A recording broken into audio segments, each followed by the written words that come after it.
Hello, everyone. Welcome back to the Mike Armstrong podcast show. And this evening or afternoon stateside, we're joined by Angela Heath, who is a speaker and trainer based in Maryland near Washington, D.C. On the East Coast. So how are you doing today, Angela? You okay? I am fabulous. Brilliant. That's the right way to answer that question. So well done for that. And what makes today or you in general so fabulous then? Tell us more about you and what you do. Okay. Well, what makes today fabulous is simply a choice. I wake up every day and decide I am having a fabulous day. So that's simply a choice. But in terms of my actual day, what makes me who I am is I help two groups of folks. I help individuals who are what I call mature experts, help them to become self-employed and build a lifestyle business. I had a consulting company for over 20 years and people are always asking me, how did you do it? How did you do it? I wonder if I can do it. And my answer is always yes. If you want to put the work in, you can take your skills and talents and offer consulting or coaching or whatever. So I work with those folks. And then the other thing that I do that I'm really having fun with these days is working with business people and speakers and helping them to understand the whole virtual speaking game. And how do we look better, sound better, be more comfortable, translate our offline message to online communication, and how do you monetize, different speaking engagements? Yeah, good. So have you been involved in the online virtual speaking industry or sector for a while then, for a long time before COVID hit? See, this is the deal. This is so interesting, right? So, I told you I had a consulting group for about 20 years. Well, the only reason why that company closed is because my kid was sick. He was diagnosed with leukemia. And so for 2.5 years, I was a hospital mom. And I had to figure out, I couldn't travel around the country anymore speaking and training. So I had to figure out, how can I earn some income online? And Mike, I tried everything and nothing was successful until finally I came back to, who are you? What is your skill set that you love and people are willing and have always been willing to pay you for? It was speaking and training. So, I started working with the mature experts, helping them to become self-employed because that's training.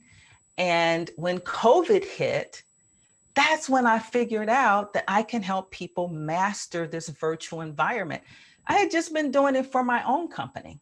I never thought about offering that as a service, but actually clients came to me and said, we know you've been online for a while doing master classes and summits. Can you help me? And that's how it started. Brilliant. So yeah, that's really good. I've got a sort of similar background, a similar history, I suppose. I've been working from home for the last 8 years, trying to persuade more mature entrepreneurs, business owners, to use the power of the internet and not just do things the traditional ways they've always done it, because the businesses who stuck to doing things the traditional way and hadn't embraced digital and technology, right, that were dying. They died in the dot-com boom. They died in the recession. They're the ones who keep suffering from time to time. And so that was my mission for the last 8 years, was getting people to do some more stuff online, do more digital marketing, do SEO, get their websites ranking, get their website earning for them, all those sort of things. And then obviously COVID come along and, like with you, forced a lot of people into wanting to make those choices and make those decisions. So yeah. Yeah, I think COVID has really been good for that market because, like you said, the fear, and this isn't everybody, but far too many people, that fear around this whole thing, it has forced everybody all around the world to move forward. Everybody is further along this digital understanding than they were prior to COVID, right? Yeah, definitely. And it was fear that was stopping them from doing it. And then it was fear that made them do it in the end. Right. Right. So yes, but I think it's actually, I think COVID, the first lockdown, which lasted 3 months in the UK, I don't know how long it was in the States. I know it's different in different states. But I think that 3 months accelerated the transformation or adaptation to technology by about 30 years was my Absolutely. prediction. You know, it would have taken 30 years for everyone, and the older people to have retired or passed on, and the younger people to have moved up to the, you know, instead of the 10s to 40s doing online, you know, it would take 20, 30 years for that to be the 10 to 60s all doing online. And then in 3 months, it was the sort of 10s to 80s or 10s to 90s doing everything online. So it just accelerated it, you know, massively. You know, I think, you know, certainly I would never wish COVID on anybody, any nation. But I think for business people who have not been impacted by it, you know, and suffering in that way, it's a beautiful time to try something new, to take your business and recraft it, repackage it, perhaps add to it, subtract from it, and look at the online space to figure out how can you reach that target audience more effectively, and what can you offer them that they really need. So it can actually be a time of growth. You know, Mike, I feel like, you know, a lot of what happens to us is really part of our own choice. Not all of it, but we can choose to make the lemonade, right? Yeah, Because, you know, this is a bunch of lemons, yeah, but we can choose that. And we can use new strategies like partnerships to see how we can help one another survive. We can, you know, look across our ecosystem and say, hey, you know, you're an artist and I'm a musician. Can we get together and make some wonderful music and sell it on different platforms and to different customers and clients? Let's look at how, instead of being, you know, competitors all the time, how can we actually work together for the betterment of both companies?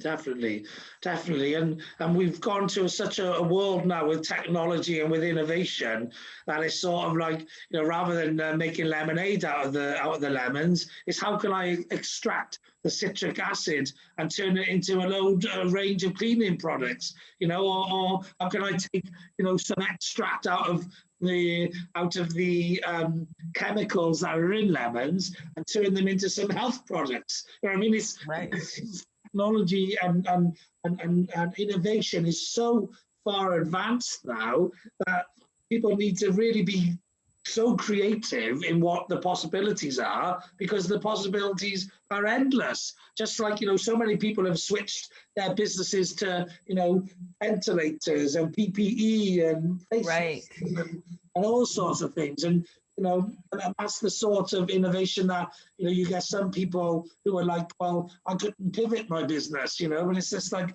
you know, because they was thinking about, you know, just how do I go from here to there, rather than thinking about how can I literally transform my business from this Right. to something completely Right. different. You know, so it was limiting thought processes and limiting, you know, it's the choice of whether you see, you know, this sort of crisis as a crisis, or whether you see it as an opportunity. And most entrepreneurs see opportunity in every crisis. There's always opportunity in a crisis. I mean, I love to go back and read sort of like autobiographies of founders, and just to learn a little bit about the truth of how they got from point, A to Z.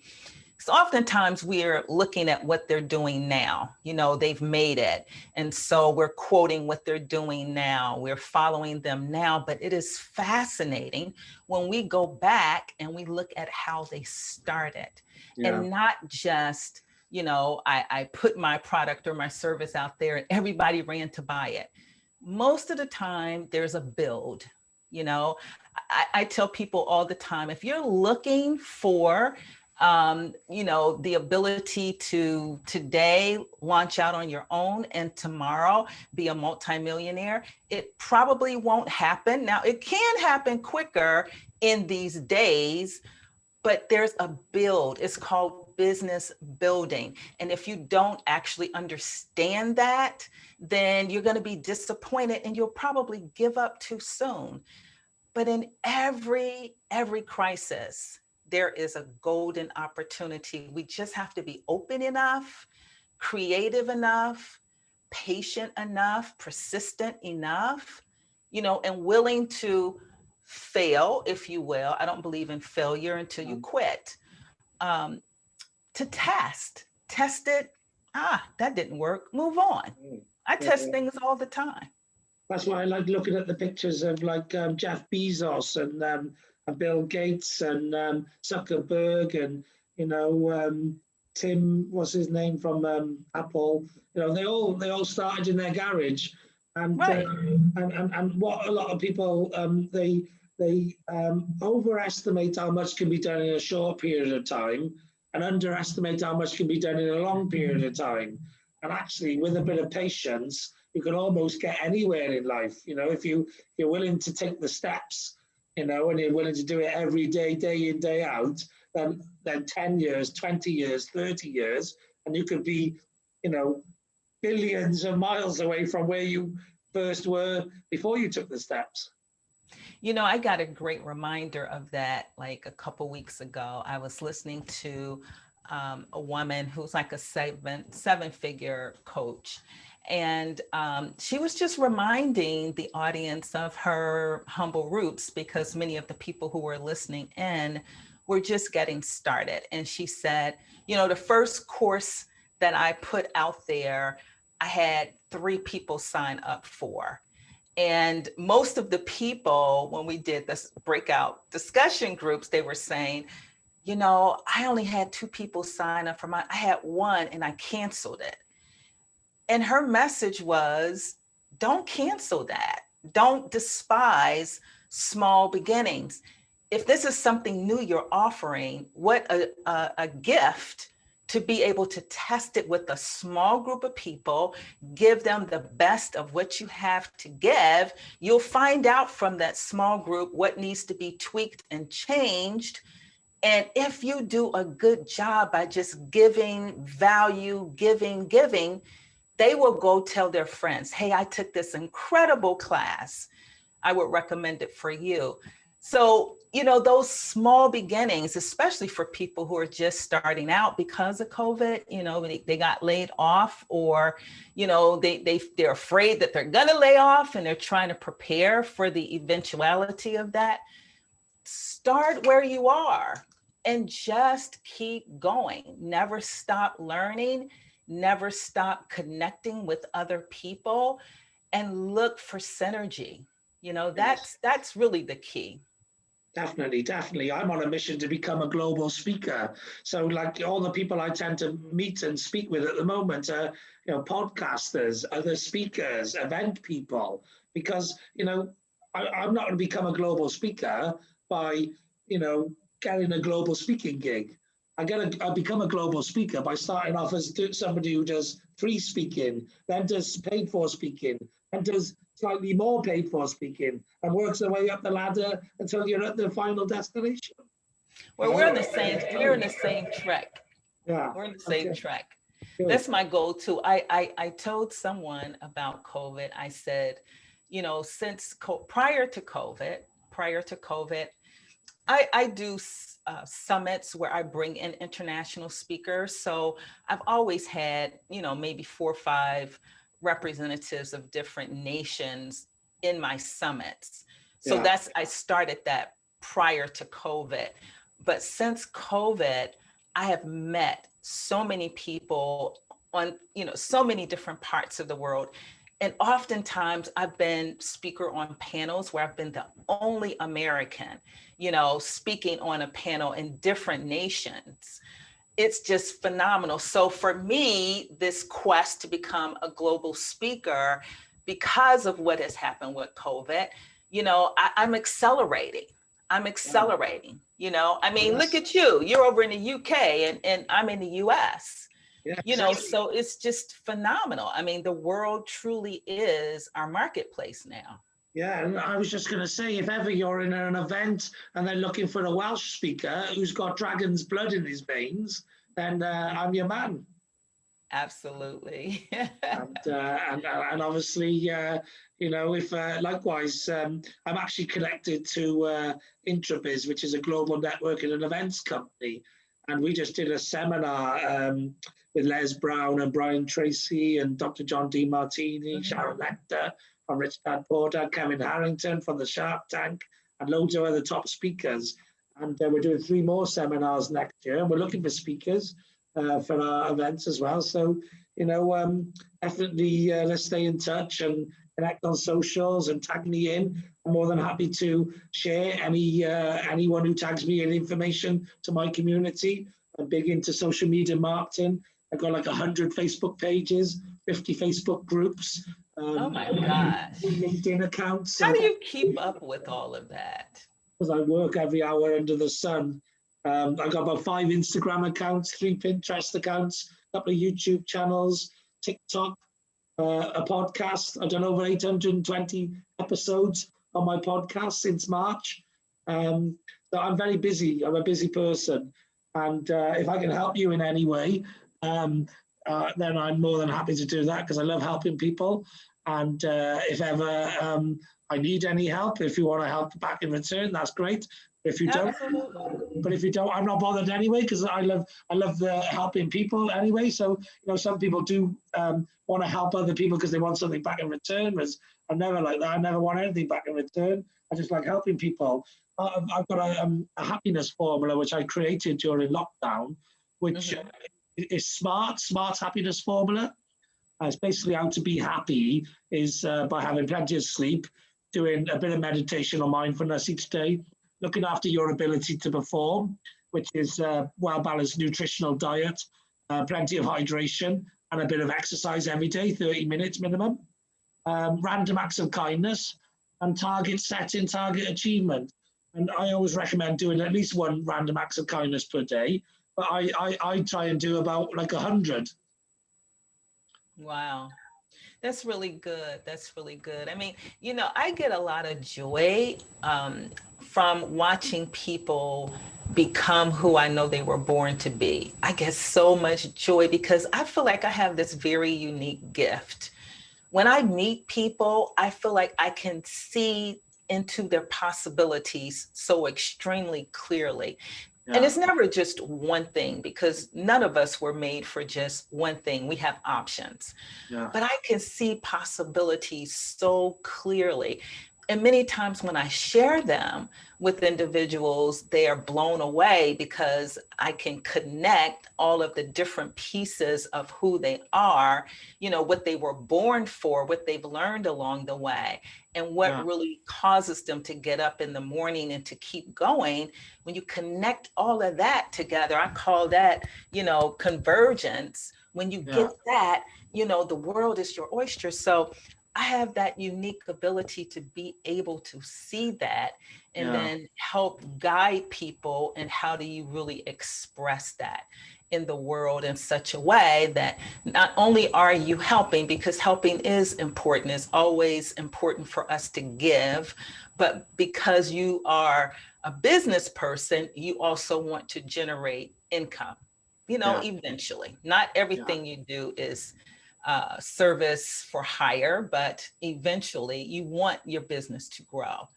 So I love watching people grow. I love watching people grow. Yeah, well, I call that the magic formula. Sometimes like something I always advise people to do is when they looking for something different to go into, they should do something that has a bit of everything they've already done. and continue to use all of the skills that, rather than going something different, utilize everything you've already learned. How can I use all the best of everything I've already done into something new? And if they continue to do that all through their life, and eventually you just keep moving up further and further, up layers, and more advanced in, utilizing, combining everything that you've done. Sometimes there's no synergy, and they're all not interconnected, they're all separate things. But eventually you get into a position where everything that you've done all of a sudden starts getting interconnected, and there's synergy, and there's a reason why you did that, and then this, and then this, and it all comes together in one sort of magic formula. Yeah, and that's why, I initially started working with, mature experts, because by the time you get 45 and older, you have learned so much, skills and talents and passions. There's so much inside of you that you can take that, all of that goodness inside of you. You can mix it up in many different ways, and you can do this with it and that with it and this with it and that with it, because you have so many options inside of you. And, the thing that amazes me is sometimes I talk with people, and I have this tool. It's a free tool on my website, but it's to help people understand where there are opportunities to generate gigs. So short-term contracts, so that they can test things before they spend a lot of time, effort, and money, trying to go in a particular, direction. And so on that tool, it helps people to think back over a lifetime and not abandon anything. I know people who were very artistic when they were young, but their family said, you'll never make any money as an artist. And so they bought into that and went into a profession that they didn't really enjoy. And it's only when they started to reach the age of 48, 49, when they said, there's something that's not fulfilling me here. There's something that's missing. And being able to go back to that, with a business mindset, and being able to create value in the world. One woman told me with art that she paid her way through college, helping someone who wanted a nursery, wanted a mural on a nursery. That became a business. Never intended to be one. I know another person, in art, who then taught other people who are in art how to sell their art, because she was very successful as an artist, and then she became a trainer. There's so many possibilities of what we can do. And me teaching people about this whole virtual speaking, it all happened because I was giving. I just started helping people when COVID hit. I started helping solopreneurs, because that's my audience, is the micro-sized business owner. I started helping them to digitize their business with very foundational digital tools. And then people were like, well, you always give all of these educational courses. Can you bring my program online? And can you help me to do my presentation? And what about my PowerPoint? Your PowerPoints always look so good. But I was just giving, I was just giving because COVID had hit, and I was like, well, I can help. And it was one of the people that I was helping who said to me, you've got something here. You should find out if anybody wants to purchase it. And Mike, I put up a sales page. I probably told you this. And in 5 days, I had 2 customers. I never even promoted it. Right. And I got about 6 customers. And I don't know, it probably took a few weeks. But the reason I got those customers not was because I was a genius at marketing. It was because I was a giver. And the people that I was giving to, other people said, oh, yeah, I went to this company TKC and they helped me with this and they helped me with that. And that's how it started. Yeah.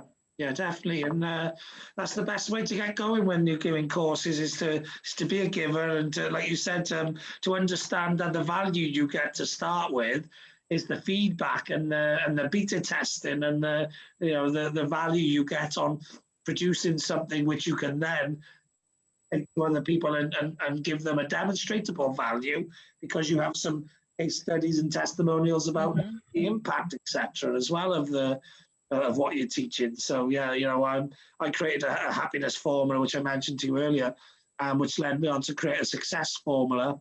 And they're two things I want to create: ebooks and online courses for myself. And I'm probably going to do now Christmas time when I have a few weeks off from doing my sales and marketing director job for a network and events company. Yeah, so I did my fourth book 2 years ago, and it was called Do the Hustle Without the Hassle. It targeted people 45 plus, explaining to them about this online gig marketplace. And I just did a series of webinars for a client. We did 2 webinars. We had over 1,000 people sign up for it. And the reason is because just now, because of COVID, the people who are mature, they're finding that, they're being laid off. Not that it could be ageism, but it just is because typically that's when you make the most money. So let's get rid of, the 50-year-old and buy a couple younger staff people. And so now the interest in the online gig economy is huge. And I'm so thrilled because this is where we're going. We're headed. This marketplace is getting ready to expand. Corporations now are saying, we didn't think, certain industries, they did not think that they could have a remote workplace. Now they know they can. And now they've run the numbers and they know that, real estate costs decrease, supply costs decrease, equipment costs decrease. Pay is going to go down, which is my prediction, is that worldwide salary. Yeah, because people aren't commuting and they're not spending and they're getting more time and stuff. So people are going to be happy to work for less because people are spending much less at the moment in petrol and in, train fares and all of that. So that's always, as soon as employers can get people's pay down, they get it down. And I think that's what's going to happen over the next. I think that could possibly happen. But you know what I also think is that even if your pay goes down, like you said, you've got fewer expenses, like, my car and putting gas in my car. I mean, I keep a tank of gas for like 2 weeks or 3 weeks or something like that, where I used to fill up every week.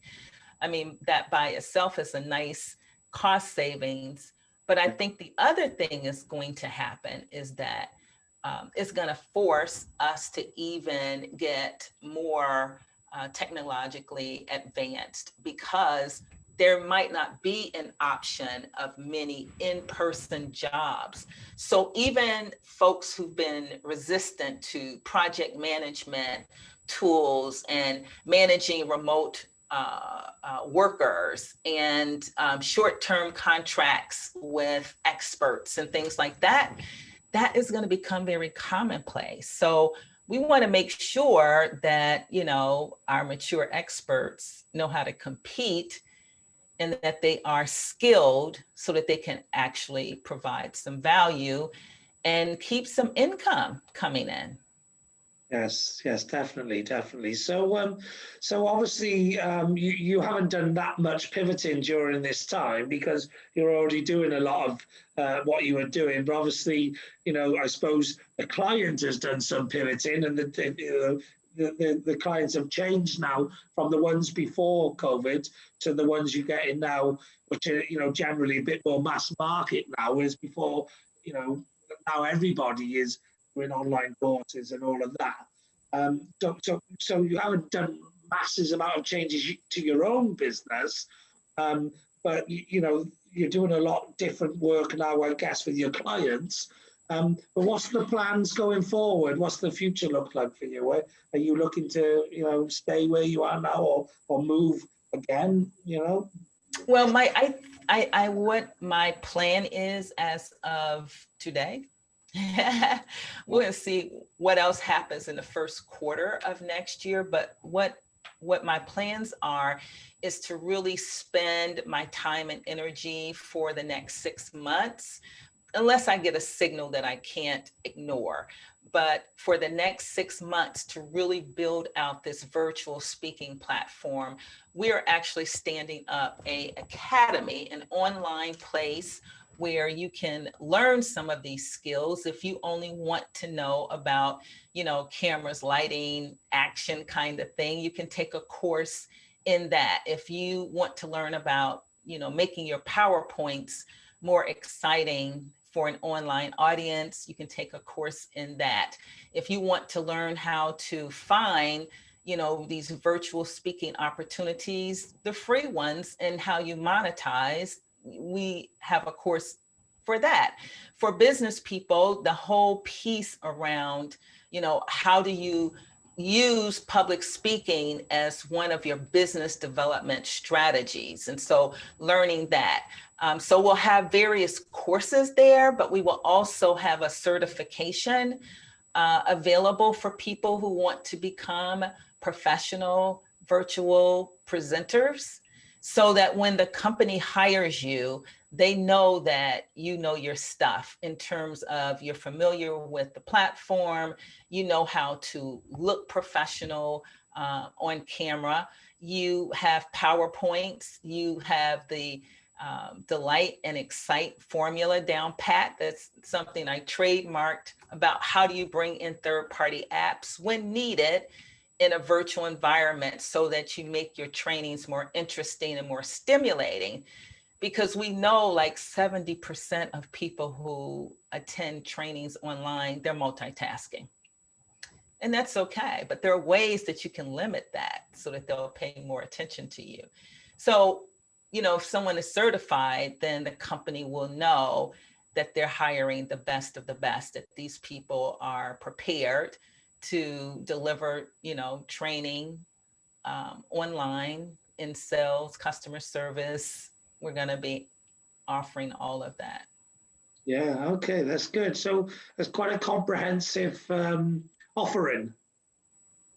Yeah, that's what we want to do. And if you take, like, we have a beta for this virtual presenter certification, and we're taking that and we're kind of chopping up some of the content to make the standalone classes.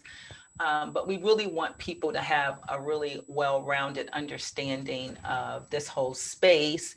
And of course, the people who are just like still afraid of talking online because they just don't want to, do the public speaking. There are a lot of salespeople. I trained this one salesperson, and when we started, it was head down, reading a script, PowerPoints just loaded with information. And by the time we finished, she was confident, competent, and creative in how she was going to approach her sales presentations. And she gave me a fabulous testimonial. So, yeah, you still got to deal with the fear factor, right? Yes, definitely. I probably had to do that myself. The reason I started my podcast in March was because I wanted, I've been in sales and marketing for a long time. And, anyone ignoring video marketing and video creation, etc., is a bit stupid, really, at this moment in time, because video is overtaking every other form of marketing. So if you can't speak on video and you're not confident enough to speak on video, then you're missing the biggest trick. And so I started my podcast. I've been blogging for 15 years. I've been in sales and marketing all my life, since I was 11. As an entrepreneur, I was 11, in employed sales from 15, and in management from 18.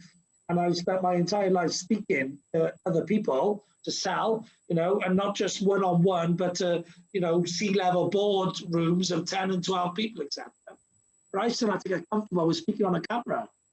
Right. We all have to, no matter how much we've spoken before for our careers or our lives. So many people don't want to get onto a camera because they're worried about what other people are going to think or because they're going to mess it up. We all have those sort of stages to go through. So I started with a podcast. I thought, well, it's easier to start with audio only. And then you switch to video and you start doing audio and video. And eventually you just become second nature because once you've done anything, a lot of times, it becomes easier for you to cope with. And this is the thing. It really does depend on your audience. There are people who they prepare nothing, they have no notes. They come online and they speak their truth, and they have hundreds of thousands of followers. Hopefully they know how to convert those followers, but it really does depend on your market. Now, for my market, I can't just come online, get out of the bed, jump on camera and just start talking about anything. That's not my market. I go after corporate speaking engagements, and they want to see still a very professional presentation. So it really does depend on your market, how your profile looks, your background looks, all of that stuff is market driven. And that's the thing that people really want to understand. I tell people that, it's a really easy strategy that I have been teaching about thought leadership. It is so simple. It just, they don't believe it's so simple. But first of all, you got to do something.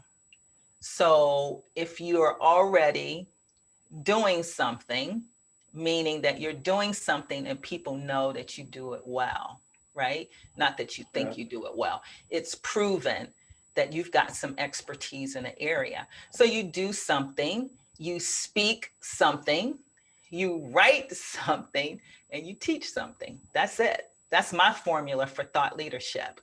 Yeah. And, I tell people all the time, if you put those 4 strategies into place and you can strategically go from one to the next, where one, like you said, you're starting off with podcasting, then you're going to add the video, then you're going to add both. So that's a strategy for how you want to do that. And if you're building thought leadership, you can do the same thing.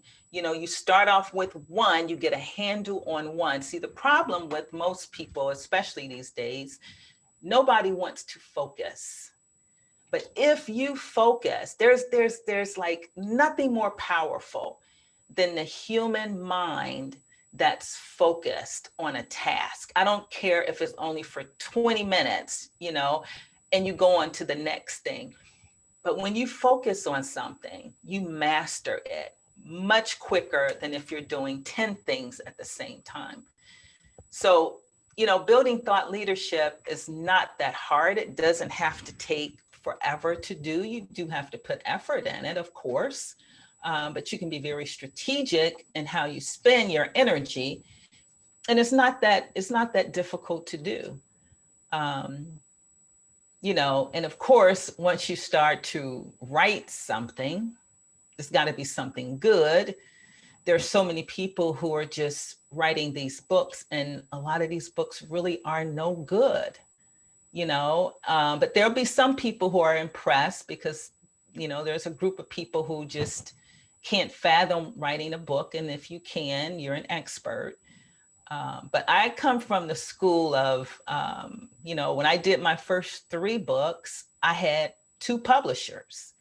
This last book I did it, self-published. But I understand what a good book is, and it's not, playing the games on Amazon. Everybody knows how to do an Amazon bestseller these days. I mean, you can make that a bestseller out of trash.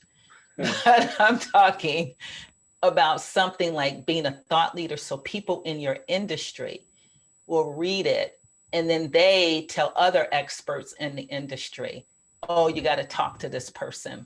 They got a great book about, whatever the subject matter is. So yeah, I mean, we're in exciting times, Mike. I mean, I'm loving this time right now. The possibilities are so wide open for us.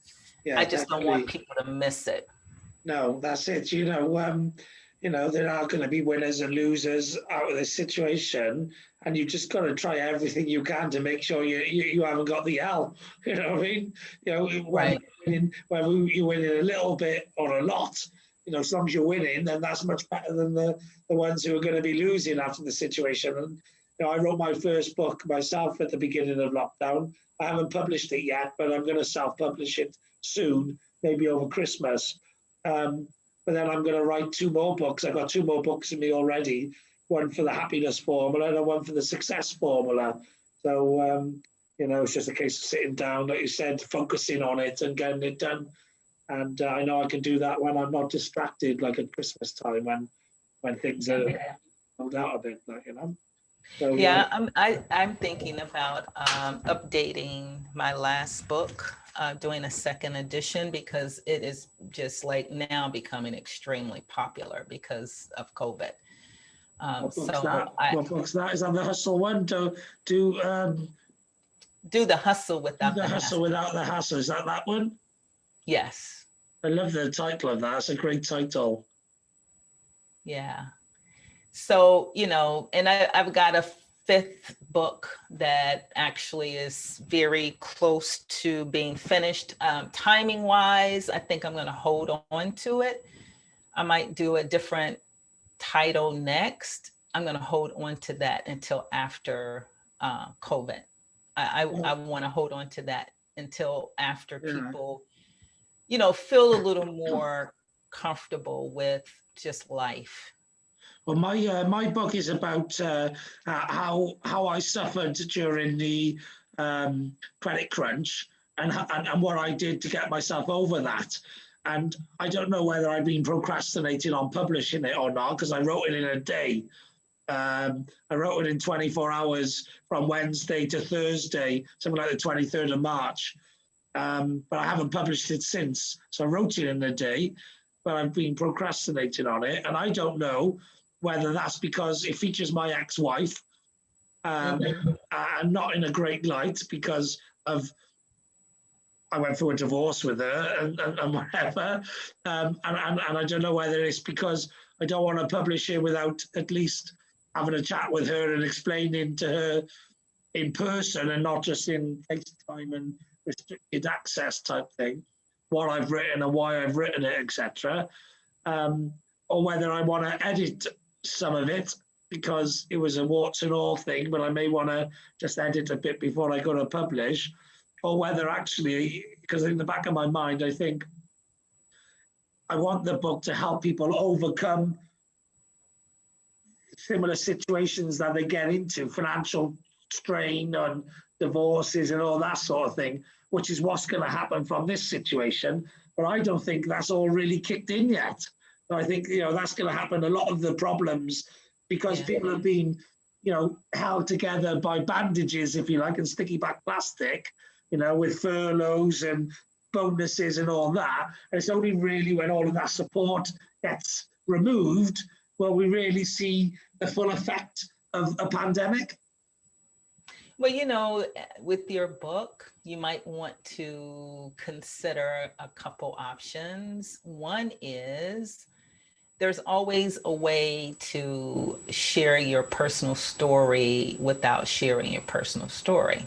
So you can turn it into a story where the names have been changed to protect the innocent and the guilty. And just, tweak it such that, anybody that would relate to it don't see the details of their life so that they can then sue you. So you can always write it in such a way that it's disguised. It's quite hard though to write. It's quite hard to write about, a divorce without it being the other person. Well, no, you can do it. Divorce, you can actually do that, because you can, you make up the fictional characters, the points that you're making. You can still make the actual factual, on this date this happened, this date that happened. You may have to twist that around some so that nobody reading it will say, oh, this is that situation. And then you can extrapolate all of the learning The lessons, like, take yeah, take that the you want to lessons highlight. out.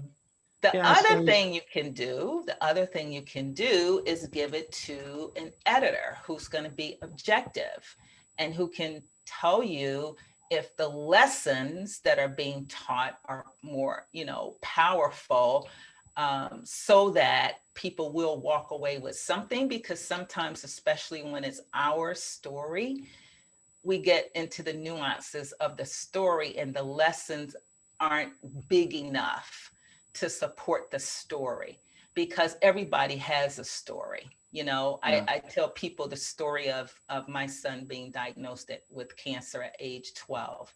yeah, Everybody doesn't have that story, but the lessons that I pull out of that, and at the time, I had a crazy family situation too, but I pull the lessons out of that and I present them in such a way so that people who don't have children, diagnosed with cancer, can take those lessons and apply it to their lives. yeah, So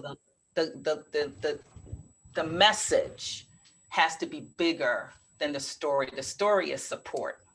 yeah, You know what I mean? yeah.